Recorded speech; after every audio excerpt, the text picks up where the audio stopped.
Who is this on Vivo, ma? Achyuta, any idea?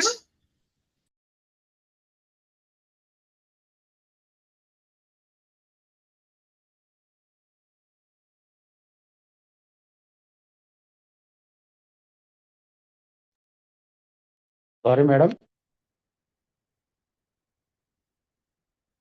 Who is the other one on Vivo? B2207. Participate. Okay, Vedantam Srinivas. Okay.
Shall we start more or wait for some others to join?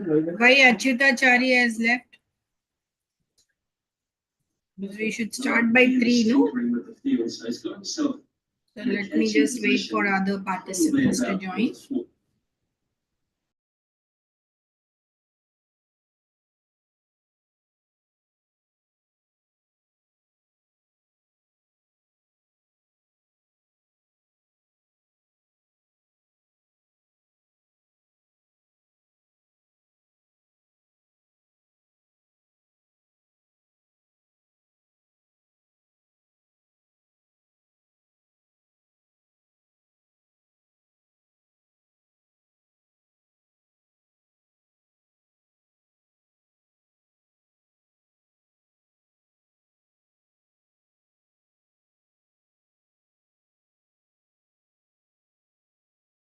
Okay,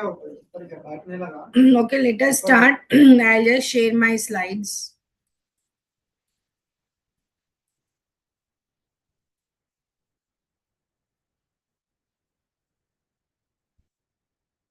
Yeah, can you see this?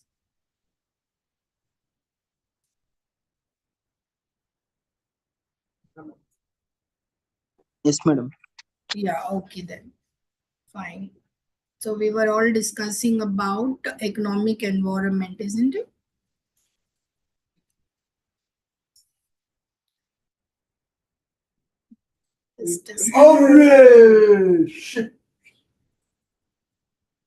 Yeah. Now, today we shall discuss about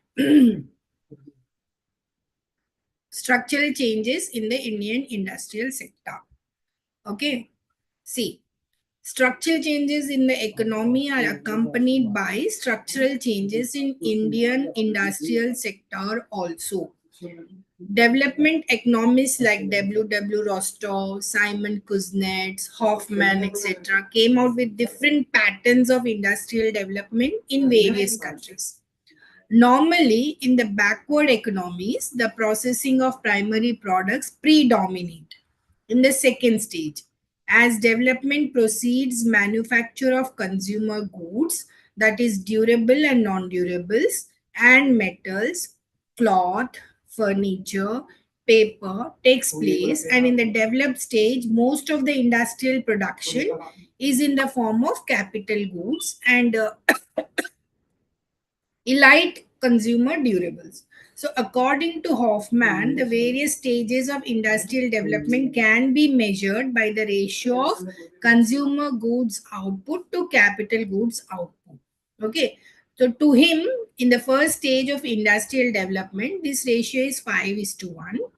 In the second stage, it is 2.5 is to 1. And in the third stage, it will be 1 is to 1 and still lower than that. And it goes on and on. Now, see here. Okay, that was the paragraph I have just read. Now, what exactly it is? See, when we want to know the economic environment of any country, we should know how the agricultural sector is, how the industrial sector is, and how the service sector is working, isn't it? So, when we have seen the 5-year plans in the previous class, we have seen that much focus is given on agriculture to improve that, isn't it? Because most of the farmers or most of the people in our country, they depend more on agriculture, so hence focus was given on that. Now, whereas in advanced countries, agriculture was not given more importance, but they have given importance to manufacturing of consumer goods, that is durable and non-durable. So what I mean to say here is the focus on which sector should be given differs from developing countries and developed countries. So okay, that is what is being mentioned here.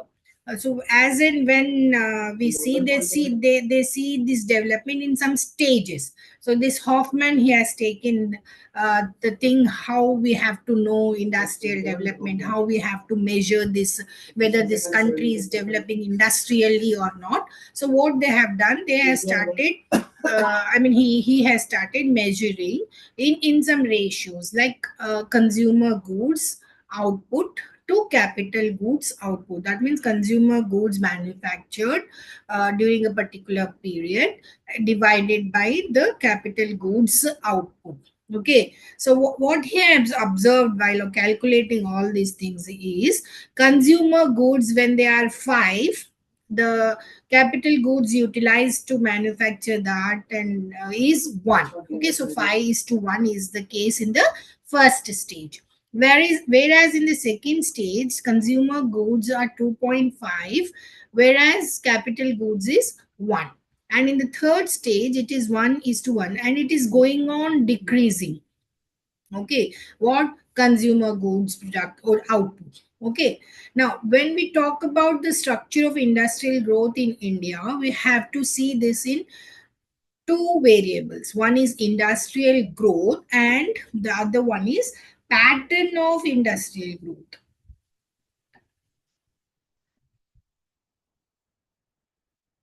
Okay,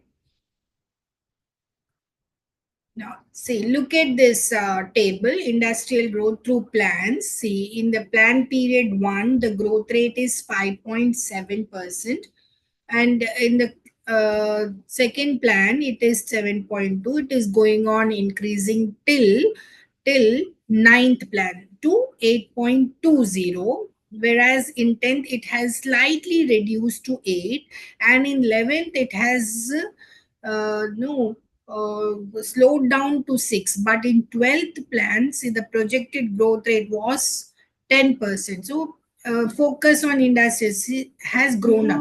But whereas in plan 1, agriculture was given more importance. Okay, so these are the things. Now,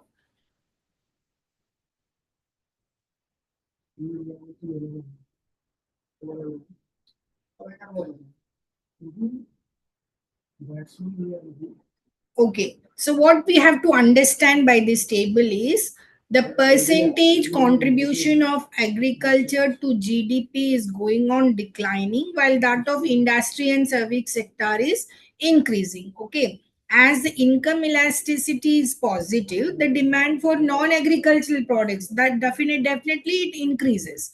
As increase in the ratio of agriculture to non-agricultural output, that also uh, increases in labor productivity. So in all sectors of economy, so it is a fact that the rate of increase in labor productivity in mining, in manufacturing, yeah, and in service sector, this is always higher than the agriculture. So what we can see here, another significant change is that employment growth rate also we can see through the process of economic development, especially where not in agriculture but in non-agricultural sectors.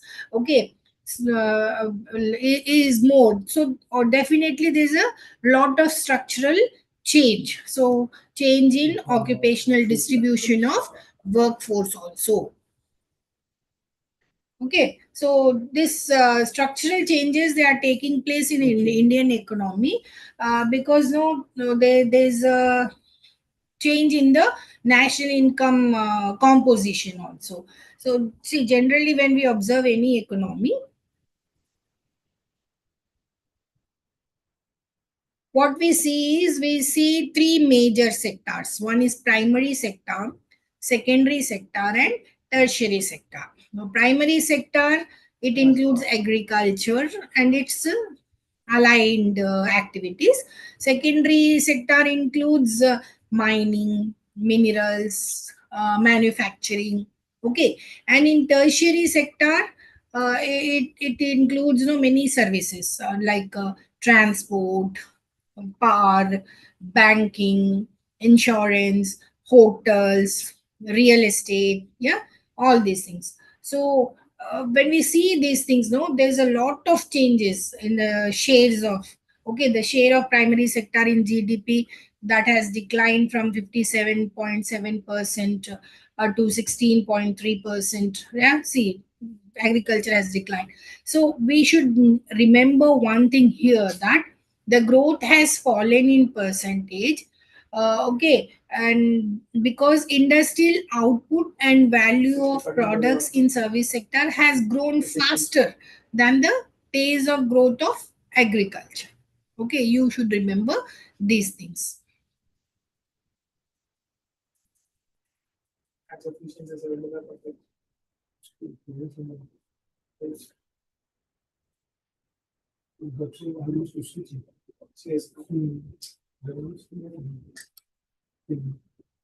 Okay, Rajni, are you there? Okay. Yes, ma'am. Yeah, that's what I just want to see. Fine.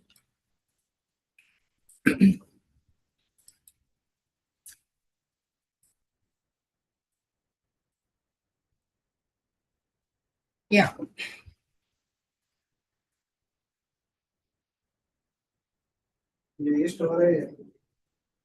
So when you just look into this table also, use based index of industrial production, see in 2005 and 6, basic goods is 106.1, and it's see capital goods 118.1, intermediate goods 106.6, consumer durables 116.2, consumer non-durables 108.6, and consumer goods total is 110.7.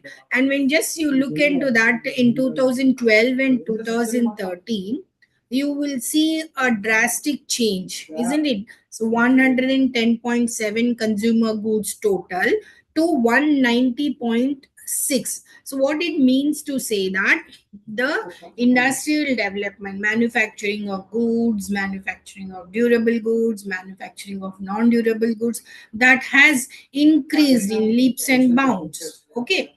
Next, when you look into this use-based index of industrial production, that is when you look into primary goods, yeah, see, In 12 it is 100.5, and whereas in 2016 17 it is 117.5. Likewise capital goods, 100.4 to 99.9. Intermediate goods, 105.1 to 121.9. See, infrastructure and construction goods, 105.4 to 124.9. Consumer durables, 105 to 127.7.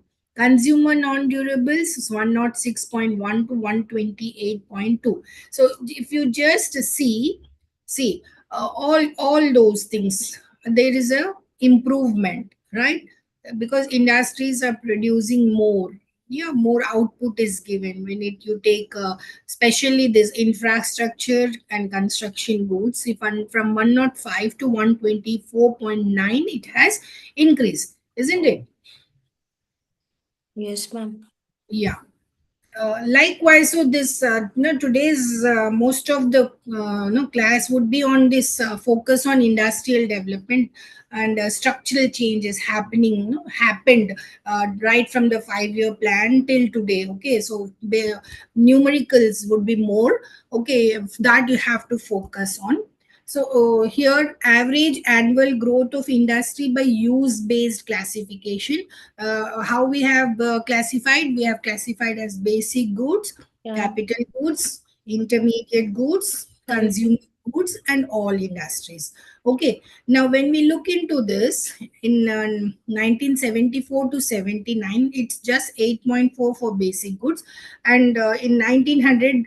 1999 to 2000, it has reduced to 5.1. One. Whereas capital goods 5.7 to 4.8, intermediate goods 4.3 to 15.0, consumer goods 5.5 to 5.7, and all industries 6.2 to 8.0. So just no remember one thing, that focus on agricultural, the main primary sector is slowly is reducing, and focus on improvement in products by manufacture, yeah, through industries is growing. Okay, yeah. Next table is showing us use-based classification of index numbers of industrial production growth rates. So base is taken as 2004 and 05. So same thing from 2007 to 2015 and 16 it is taken. See, look at this basic goods, it was 45.68. Okay, in 2007 it is 8.9, then reduced to 3.6. Likewise capital goods 48.5 to minus 2.9. Intermediate goods 7.3 to 2.5. Consumer goods 17.6 to 3. Consumer durables 33.1 to 11.3. And consumer non-durables 10.2 to minus 1.8. Okay. Yeah. No, in between this, what we have to understand that the structure of investment and capital formation also has changed. Okay, see, any economic development that would be accompanied, no, with you can say changes or with shifts in pattern of investment in the industrial sector. So, in the earlier stages of production, consumer goods sector dominates. As the development proceeds, it grows, investments will be shifted from capital and intermediate goods to production, and then infrastructure development, isn't it? See, to develop any industry, the things like infrastructure must be developed.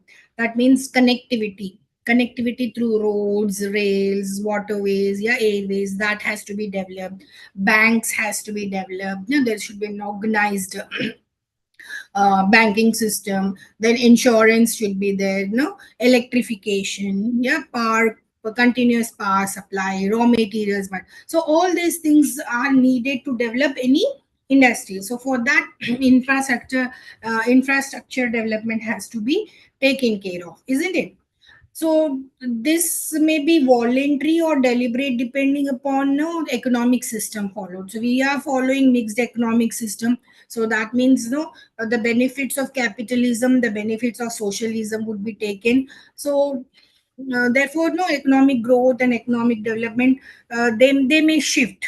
Okay, investment they may shift, sometimes in favor of capital goods, sometimes in terms of social causes, yeah, development of society or community as such. Okay, so there would be always no shifts in favor of capital goods, social overheads, no, like transport, power, telecommunications. Okay, and not only this, the shift would be there in human capital formation also. That means to develop human, no, education must be give taken care of, then skill formation, then their health and all.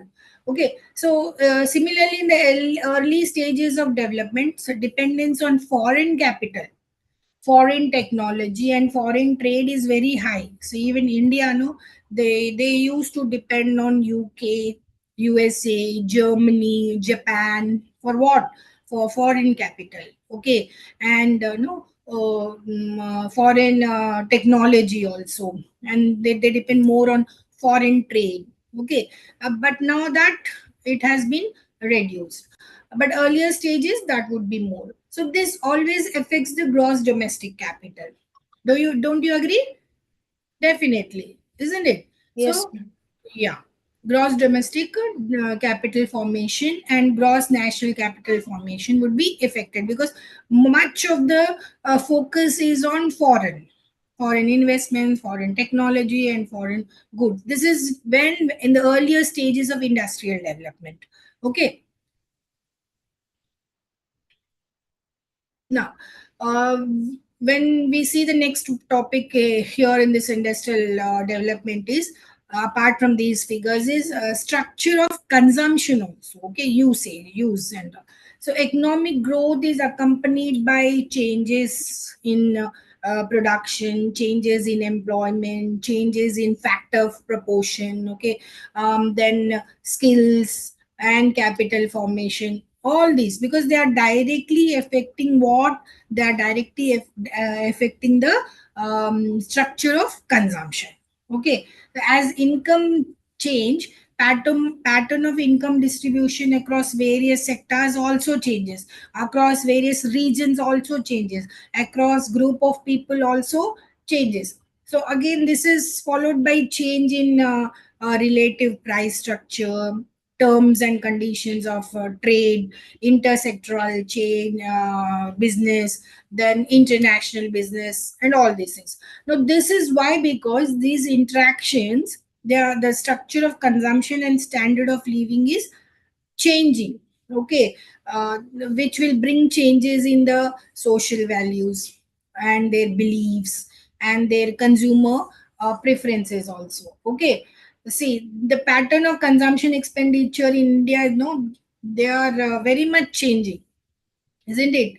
See, when we look into, for example, food, yeah, consumption in 1994, it is very low, we can say. Yeah, might be 3% or so, but now all have become foodies.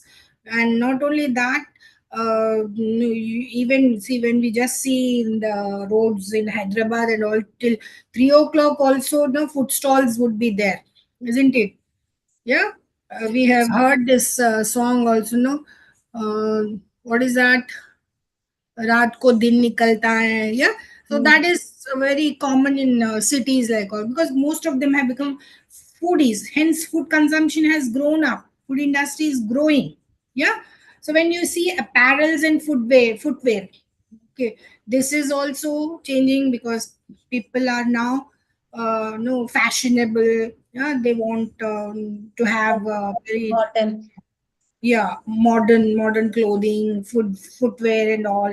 And see, not only that, healthcare also. Yeah, because of that, Cosmetics. yoga, meditation, Mm. yeah, ayurvedic, Unani, and all these things also are now growing, apart from allopathy. And yeah, So people are now self-conscious about their health. So health industry is growing.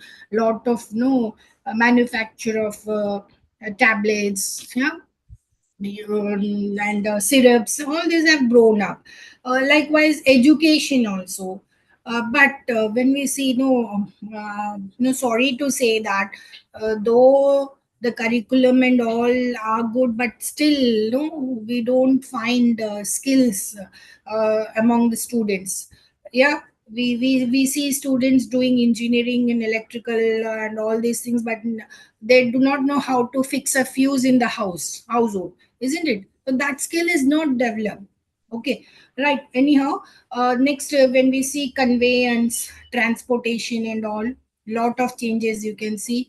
Yeah, we have RTC. Yeah, we have public transport and private transport, and almost all roadways, the railways, and all these things, isn't it? Next is non-food, that is FMCG, all toiletries and all these things, that is also increasing. Durable goods, as I'm showing you in the figures as well, that it is increasing. Consumer services are increasing. So like that, total consumer market is now changing. Okay. Now there is a change in the international trade structure also. Okay, structure of international trade. Economic development is accompanied with changes in international trade. So in the early phase of development, developing countries, they developing in countries, they used to import food grains. Yeah, they used to import capital, they used to import technology, and what they used to export, primary products. Yeah, raw materials and other primitive materials. Okay, and that has the same no adverse conditions, because much of the dependence is on foreign, right?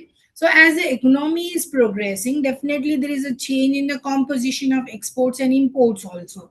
So in place of primary exports, what the countries now would be exporting, finished goods. Before, no, raw materials they used to import. Now what they are doing, they are exporting finished products of agriculture, as well as no industry, and also capital goods to the third world countries. So there is a lot of changes in the international scenario also.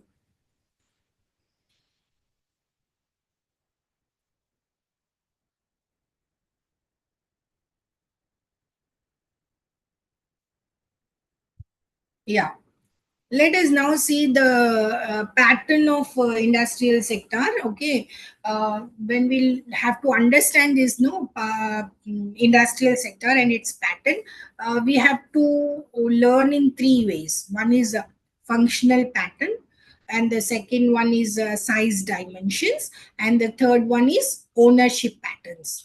Okay, now let us understand each one. First one, functional pattern. See, the commodities produced in the industry sector, we can, as I told you, I have given you in this figure, that is basic goods, capital goods, and intermediate goods, consumer durable goods, and non-consumer durable goods, isn't it?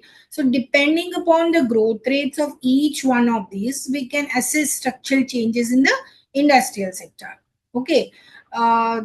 See, the figures I have shown you know, so there's a lot of changes happening even in basic goods, kind of capital goods, intermediate goods, consumer goods, and other things, right? When we look at the size dimension, okay, that is functional one.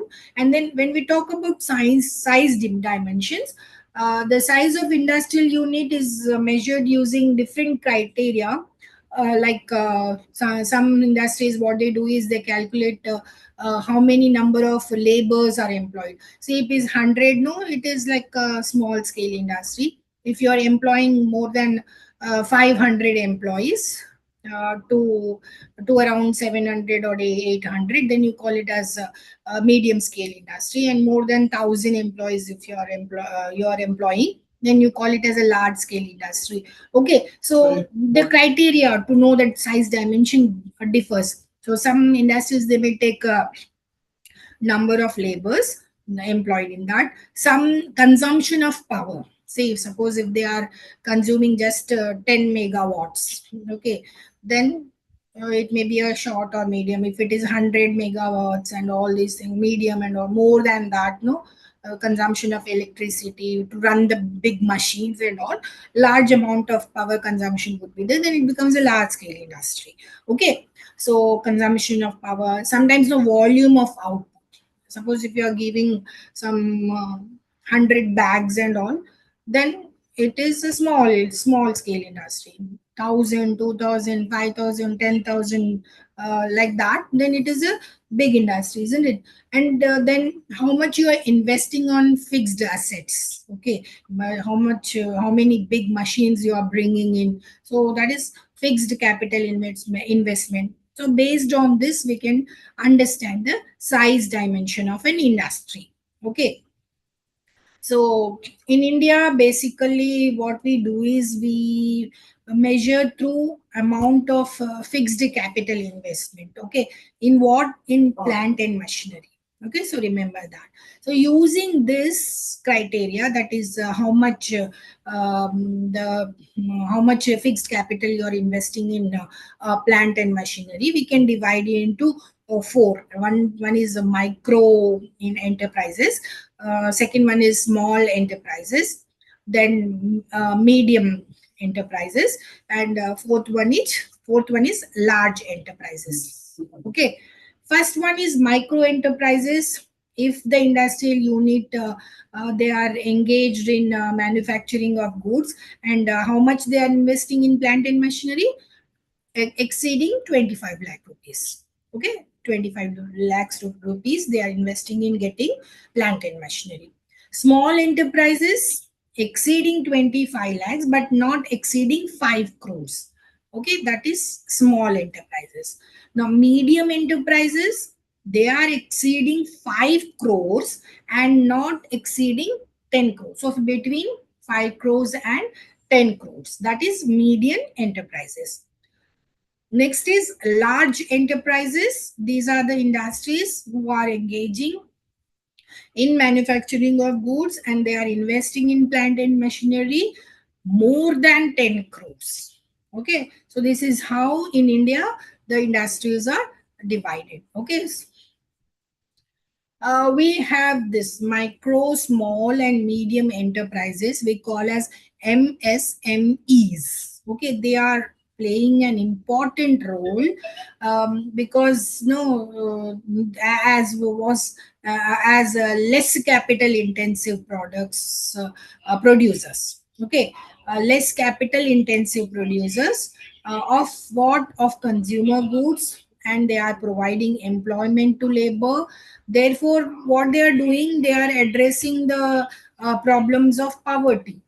Okay, the and the problem of unemployment also. So hence, no, government of India is focusing more on this MSMEs, that is micro, small, and medium enterprises. Lot of benefits are given by this government of India. They give investment, and land and all subsidies are given. They give them administrative advices, and marketing benefits are also given to them. Okay,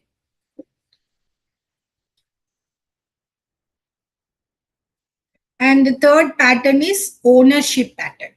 Based on ownership, how it is. So they are classified as public sector and private sector, and both combination of public sector and private sector as joint sector. Okay, so as we all know that ours is a mixed economic system, isn't it? Private is playing a role and public is also playing a role.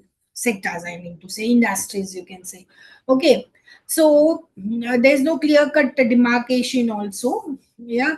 Uh, Let us understand the structural changes that are taking place in these two sectors. Okay, see, in 1956 first year plan, the scope of public sector and number of strategic and key industries like no atomic energy, defense, steel, heavy machinery, heavy chemicals, no, all these. That is industries which are of national interest and all, that were in the hands of the public sector. All no control would be by the public sector. When in the first 5-year plan, that is during 1950s. Okay, the reasons is security of the country. Yeah, national interest, I said no, so that's why that were in the hands of public sector. And moreover, they see constructing roads, railways and all, they need huge expenditure, and private cannot bear that, isn't it? So what the government would do, they take up it. So hence it is in the hands of public sector. Okay, so this, they require no lot of capital, and gestation period also is very big. See, to construct, to lay a lane, a railway lane from Karimnagar to Hyderabad, it may take 2 or 3 years. So gestation period is big. Yeah. So and investing in that would not be profitable to private people, yeah, private sector. So hence they don't get into it. Yeah, because they have to talk to the farmers whose land is coming in between the railway line. They have to give them some compensation and all. So private sector, they don't deal into all these things. So hence public sector plays a role here. Okay. Right. So when we look into this private sector, where there is no paucity of capital and less gestation periods is there, they take up those industries. Okay. Yeah, so when we, so there's some schedules in the Indian constitution, Indian list. Okay, what they do, all those are listed in A, that would be taken by government of India because of national interest, especially defense. Okay, defense industry, that would be in the hands of government of India. The rest, consumer and all other things, would be in the private sector's hands. Okay.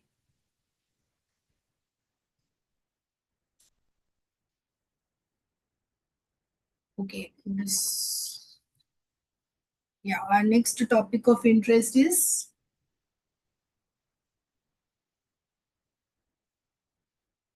yeah. Till now, any doubts? If you have, I'll take up 1 or 2 questions if you have.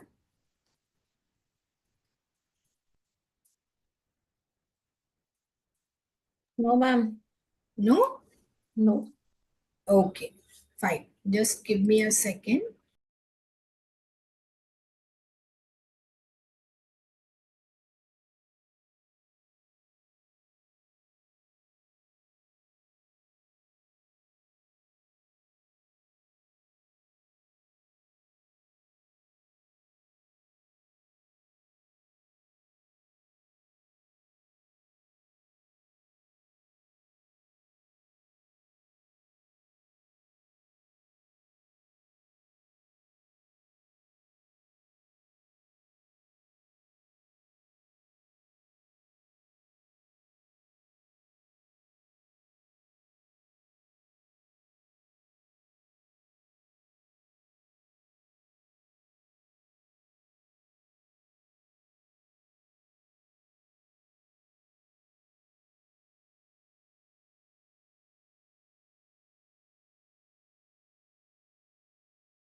Yeah.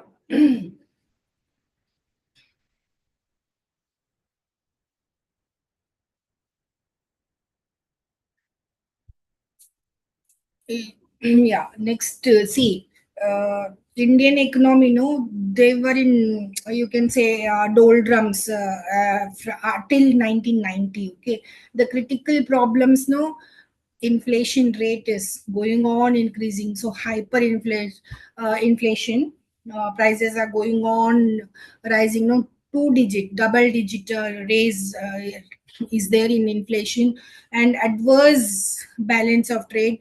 Okay, expenditure is more and income is very less, so adverse balance of trade, huge deficit in the accounts or public accounts or public exchequer, you can say, and no, foreign exchange is going on decreasing.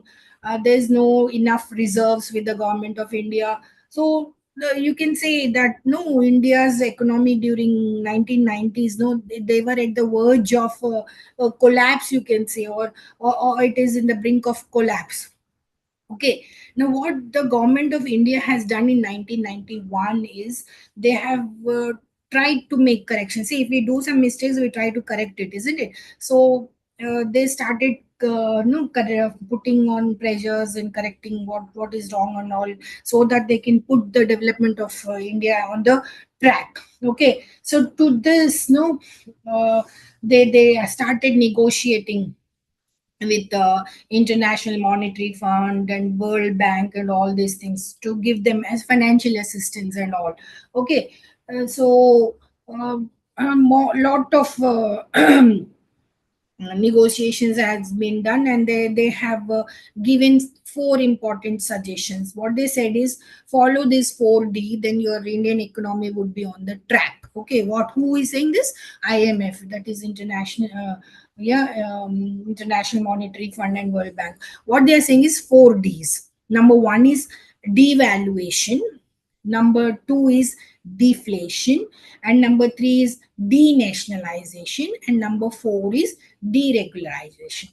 Okay, so that means you have to devalue the rupee, deflate the things, denationalize things, yeah, go global and deregulate all those which are where there are some stricter regulations and all. You just no, give them chances to come to this to start their business and all. So that is what they said. 4Ds you follow, then your Indian economy would be on the track. Okay, in 1990s. Who said this?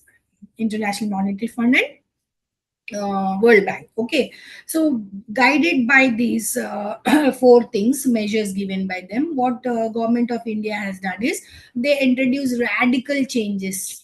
Okay, in many economic policies, whether it is fiscal policy or monetary policy and all these things. So they made changes, and in even industrial structural development also some adjustment policies are done, and the major one is liberalization, privatization, and globalization.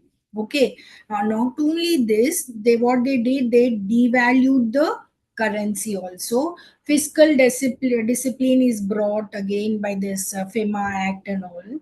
Financial sector reforms are introduced. Okay, so lot of changes happened in 1991. Okay, now let us see economic reforms and structural adjustment program. Okay, in this we will focus on all these things: liberalization, that is LPG, liberalization, privatization, and globalization. Okay, now economic reforms in India is done after 1991. Okay, 1991 onwards, and this in this process, what the government has done, diluted licensing policy. Okay, when a person has to start a business, they have to take a license which has so many formalities and all these things. Now some people, they used to do some formalities, and in halfway they used to drop their idea of starting a business and all. So that was such a no, restricted license policy was there. So what they have done, they have diluted it. Okay, licensing policies diluted, policies relating to monopolies. Okay, policies related to foreign investments. All these are changes are brought in this. So the periodical and frequent interventions with the industrial and licensing policies, all these things are done, and new things with new reforms in 1991 they have come so as to reduce this no stricted policies of the government. Okay, uh, what we can call this no as stabilization come structural adjustments. This liberalization, privatization, and globalization, and whatever measures the Indian government started doing in 1991, we call it as stabilizing the economy of the of India, and some structural adjustments we are doing. Okay, so hence we call it as stabilization cum cum structural adjustment. Okay, why? Spatially, their main objective is macroeconomic stability and higher rates of economic growth. So, focus is on economic growth and stability, right? Stabilization policies, they bring demand side corrections and address what short term problems like inflation and balance of payments. So there's a difference, no adverse situation is there, so they try to adjust balance of payments, and they start controlling fiscal deficits, which is caused by because government was going on spending on in terms no to get more growth, economic growth and development. All they started spending more and more. So to regularize it, fiscal deficits they have to be regulated. So hence they have done that. Okay. So let us now understand.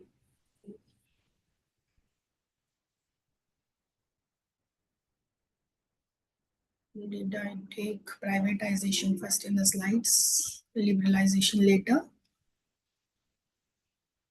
Okay. Okay. Then. Yeah. So let us understand liberalization first. Okay. See, economic liberalization means allowing private and foreign investments to materialize on large scale and permitting them to operate in a market friendly environment. Okay, so what it is, what it does, it eliminates the hindrances created by what, by this licensing system. Okay, by permitting license raj was there, so that they want to eliminate. For that, what they have done, they allowed private people and even foreigners to put their investments on large scales, and also they can start their own businesses and all in India. So, and they have created a market friendly environment for them. आओ हमारे या India में आओ, भारत में आओ, invest करो, develop आप भी हो और हम भी होंगे, like that. No, market friendly environment is developed. Okay, so with this goal of making economy more market and service oriented, uh, and expanding the role of private and foreign investments, a number of measures were initiated in this country. Okay, the initiation we call it as liberalization. Okay, so what measures are initiated by Indian government towards liberalization? There's a big U-turn. Okay, in this scenario, the government of India since 80s started rethinking on its industrial policies and regulatory mechanisms. Yeah, it is in fact no Mr. Rajiv Gandhi, the then Prime Minister, what he started thinking of making Indian economy into 21st century with a big hit, with a big bang. So what they have done, they have regulated some instruments like licensing policy, foreign investment policy, MRTP, yeah, Monopolistic Restrictive Trade Practices Act, then Export Import Policy, we call it as EXIM policy. So they were gradually diluted from 1980 onwards, and to number of industrial policy statements, several changes are time to time brought in, such as the delicensing, permitting automatic expansion of capacity, broadbanding facility, dilution of MRTP, uh, duty drawback systems, rationalization of custom duties, adding more products, okay, under open general licensing, we call it as OGL and all. Okay, so a lot of, so the main objective of this 1991 industrial policy is encouraging entrepreneurship. So since then, there's things, entrepreneurship development, women entrepreneurship, social entrepreneurs, innovative entrepreneurs. All these things have come from 1991 onwards. Okay, so the main objective is encouraging entrepreneurship, development of indigenous technology. Okay, that means we should not depend upon any technology, foreign technology. We should have our own indigenous technology. Okay, how they started investing in R&D now. Okay, research and development, and what totally dismantling the regulatory system, the and development of capital market also. Yeah, capital market also is developed, and increasing competitiveness. Okay, friendly competitiveness, but competitiveness should be increased, and spread of industrialization, where especially to backward areas. Okay, how to see, see we if you're told, so you are in Hyderabad, isn't it? If you are told to go to no interior places in Jagtial and study, will you go? You will not, isn't it? But when I say that whoever passes from Jagtial would be definitely getting a government job, will you go or not? You will definitely, isn't it? Are you all there? Yes, yes, ma'am. Definitely will go.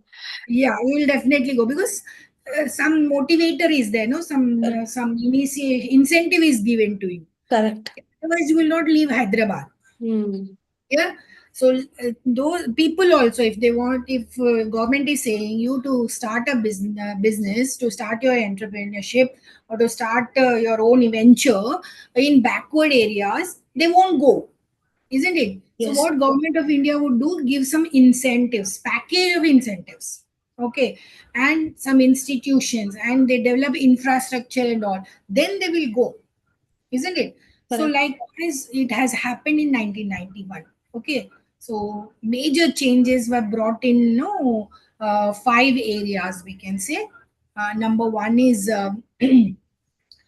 industrial licensing policy, foreign investment policy, foreign technology policy, public sector policy, and MRTP Act.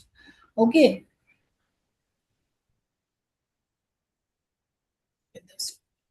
Right. So the main objective, need, and changes, as I told you, first one is industrial licensing policy.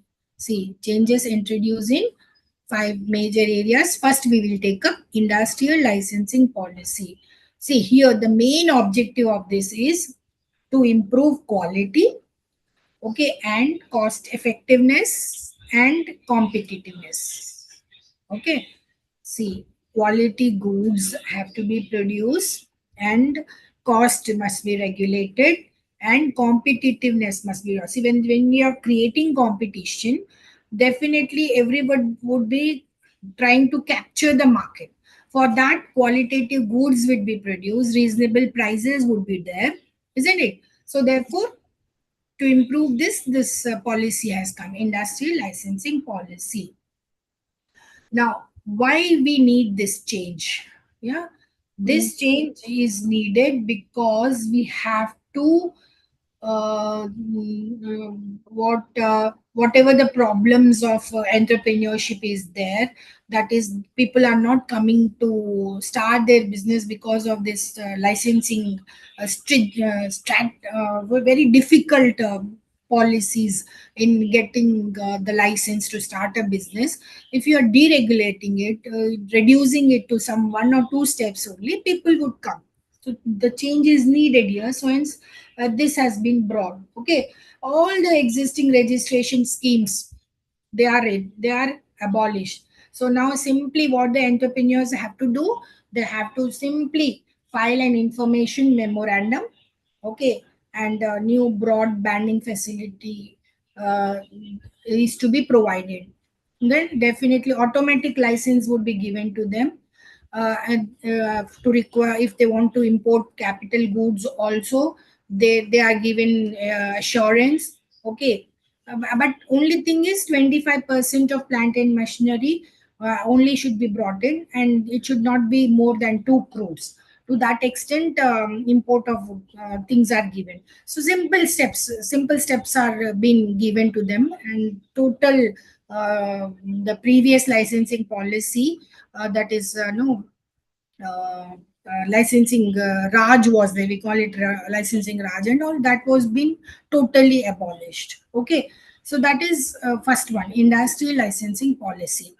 Next is foreign investment policy. Now, why this has been brought during 1991? 91. The main objective here is to ensure no technology transfer,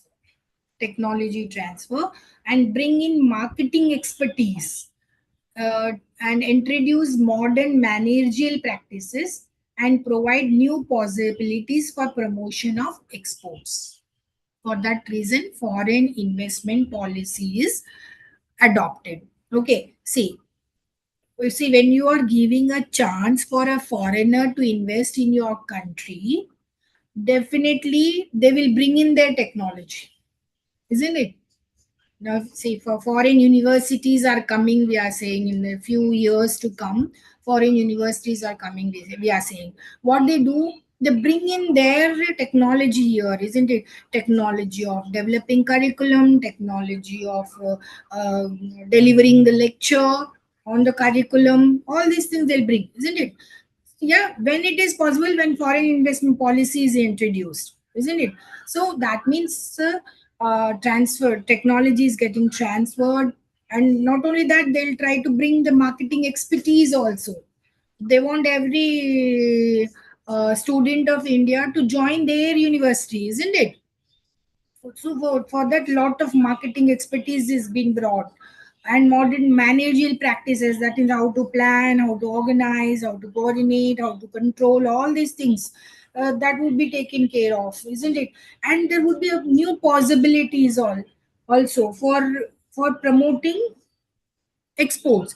Yeah, if students they are graduated from a foreign university here in India itself, then they are creating the market in other countries, as a labor, or as a human resource in other countries, isn't it? Yeah, so this is it. So the need has been there to change is necessary, because domestic investments, they are very weak. Yeah, because poverty is there, unemployment is there, therefore we do not have much income in our country, so we don't invest in companies as such. So therefore foreign investment has to be brought in. So they have introduced through this foreign investment policies. Next important area is foreign technology policy. Okay, now foreign technology policy, the main objective is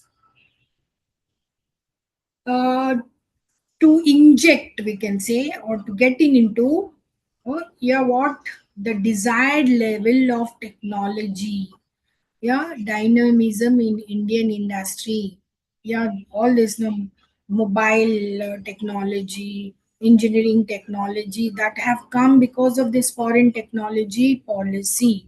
Yeah, uh, uh, what the desired level, okay, the desired level of technology is a must. So that's the reason that we could launch a satellite from our country, isn't it?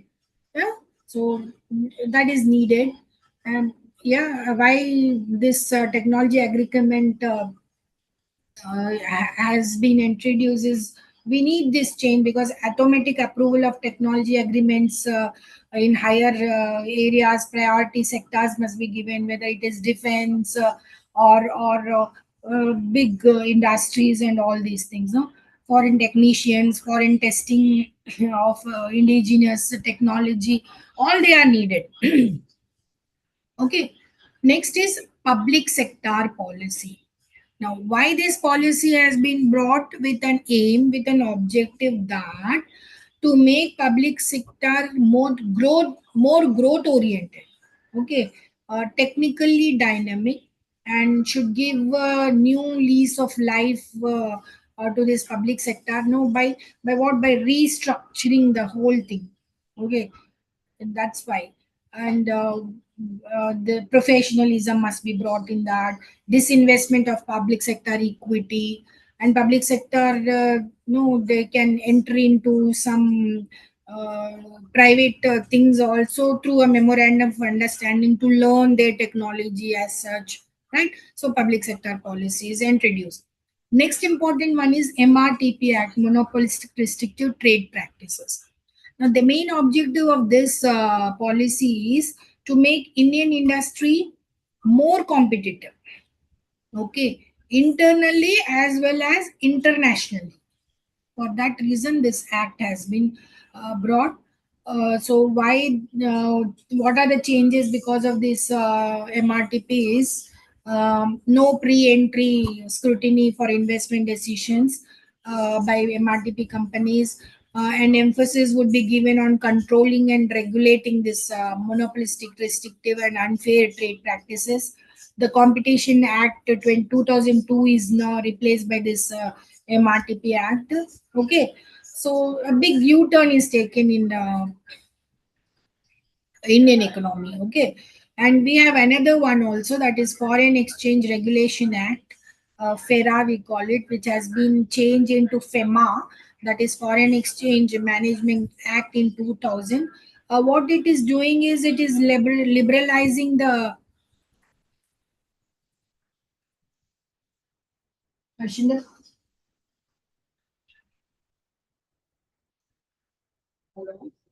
So what it is doing is it is liberalizing foreign exchange controls, and they are removing what several restrictions on foreign investments. Okay.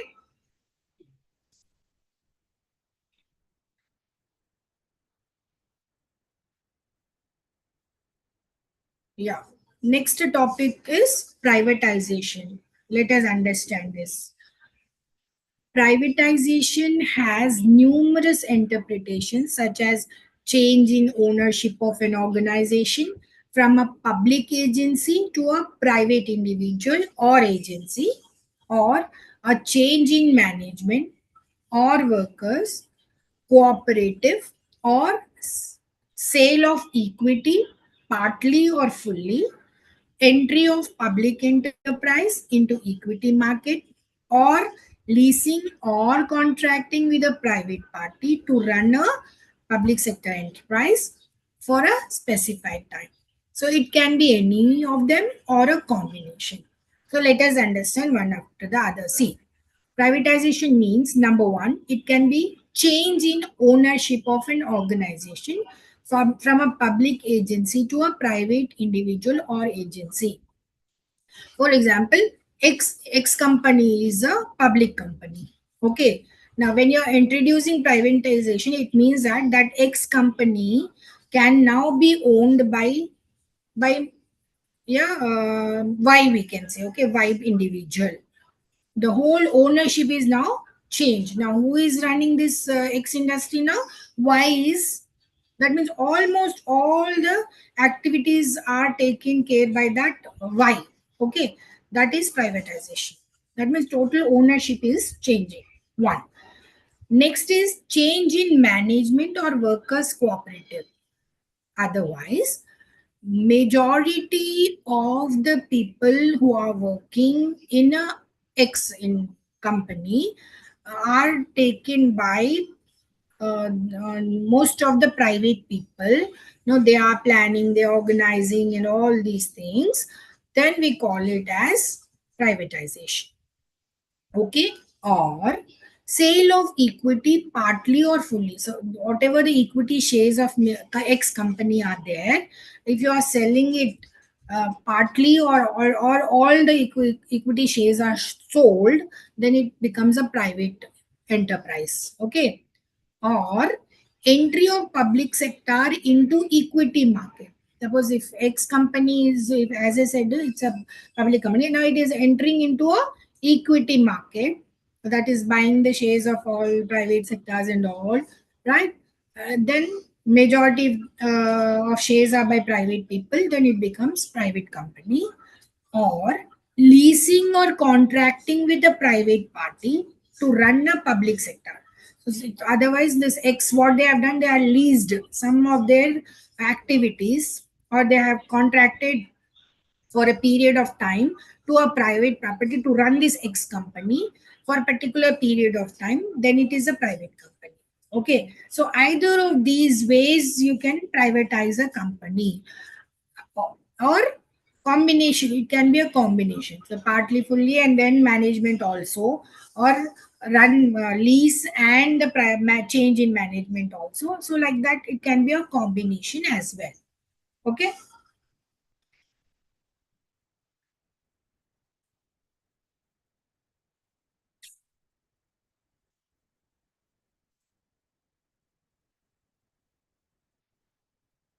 Now the reasons for privatization are: number one, ever increasing budgetary deficits, increase in the government's non-development, non-plan expenditure, and dismal financial performance of the state-owned enterprises. See, why a public sector unit has to be privatized? What might be the reasons? If it is not working properly, isn't it? If the expenditures are more, if the liabilities are more than the assets, and there always a deficit in budget, then they go for privatization. That is number one. Number two is state controls by precluding competition fostered inefficiency. Therefore, public sectors have become inefficient and generated almost negligible surplus for industrial growth. If there is a public sector which is not giving benefit to the Indian economy, they are not showing any industrial growth. Yeah, no competition and all, totally inefficient. Yeah, then you can convert it and go for privatization. Number three, external pressures and structural adjustment policies of IMF, World Bank, Asian Development Bank, and other development financial institutions and agencies. So, in the beginning of the class, I said, no, what they have given 4 Ds. Yeah, when they approach to set your economy, isn't it? So, external pressure was there by M, because a lot of money is taken from IMF and World Bank. They want their money back. So what they do, they give you suggestions to start to change it to privatization so that they can pool money, isn't it? So external pressure. Number four is the ideologies of market orientation, strong belief in competition, and their ability to remove distortions created by controls have been the main driving force. So when you want to go for a privatization, what are the driving forces is market orientation. Okay, that means consumer must be given importance. Yeah, whatever they are demanding, that must be given to them. So creating a market and strong belief in competition, and whatever the strict regulations are there by the authorities, by the regulatory bodies, that has to be removed, then they can go for privatization. Number five is to stop further drain of public money towards state-owned enterprises by way of subsidizing their inefficiency. So it's a foolish thing, no? If state-owned enterprises are not giving profits, you are going on putting your investment in that, that is of no use. It is better to stop it, isn't it? So for that also privatization is must. Number 6 is to augment and use the government resources for other developmental needs and reduce the budgetary gap. Okay, see, government should look after its budget. No, see that much income and revenue is generated, and so that they can spend on uh, societal causes or public welfare, isn't it? So for that reason also they will be seeing how to balance this. Okay, there's a possibility that if we privatize, there is a possibility that we get revenue and we can spend on public welfare, then they go for privatization. Next is to enable accelerated growth and diversification of the enterprise within a new environment which is not constrained by the restrictions normally imposed by public management and ensure accountability. Okay. See, any government enterprises, they are being always controlled by the policies, the manifesto of their political party, whoever is ruling, and all these things. So if this is removed, then they can work in free environment, isn't it? In a new environment. And how this is possible? When they go for privatization. Okay. Next is to provide a more efficient management of the organization, especially in the area of marketing, to create competition in industries hitherto reserved for state-owned enterprises. Okay. See, very important thing is, see, any industry, they may produce more, they can keep in the good on, but they have to sell it, isn't it? For that, they need to create a market for which huge advertisements must be given. There must be no sales personnel. Lot of no things have to be done to marketing. So this is not possible in state-owned enterprises because they are controlled by government, isn't it? So to remove all these things and to create a market and efficient management, they have to go for privatization. Last is to contain the militancy and indiscipline of trade unions that has political support. Okay, nowadays we don't see trade unions, dear student, but during no our grandpa and all, they were working and all. There are lot of trade unions, and we have to obey what the trade leader says. And if they say do not go to work today, then no work, no pay, isn't it? So such disturbances, strikes, bunds, and all would be there to stop such indiscipline by trade unions. No, because in trade unions, some of the people would be supporting any political party, and political parties' manifesto would be implemented on these trade unions, thereby creating disturbances in the organizations. So all such fuss would be there, yeah, mess would be there. So to avoid all these things, if you give this to the private people, will they allow you to make mess in their organizations? No, isn't it? So therefore this is one reason to go for privatization.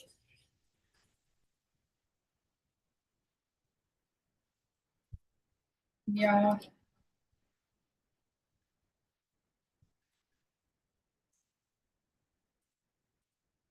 Yeah.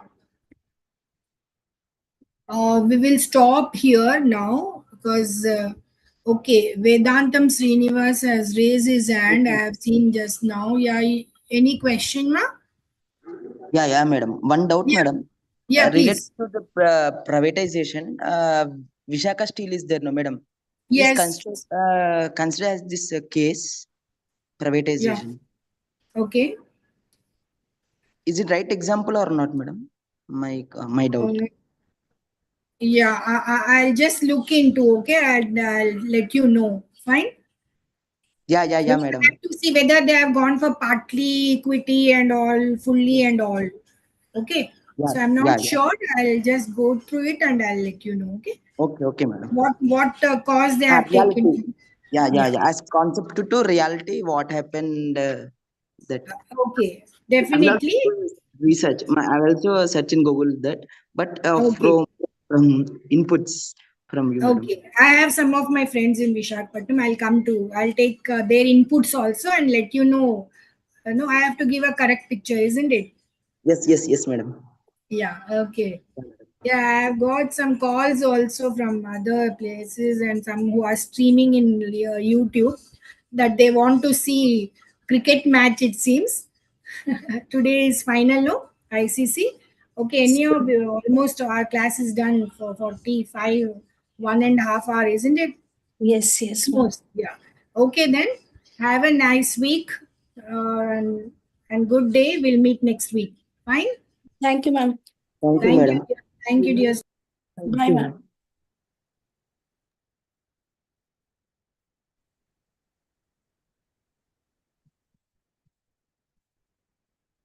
Thank you, ma'am.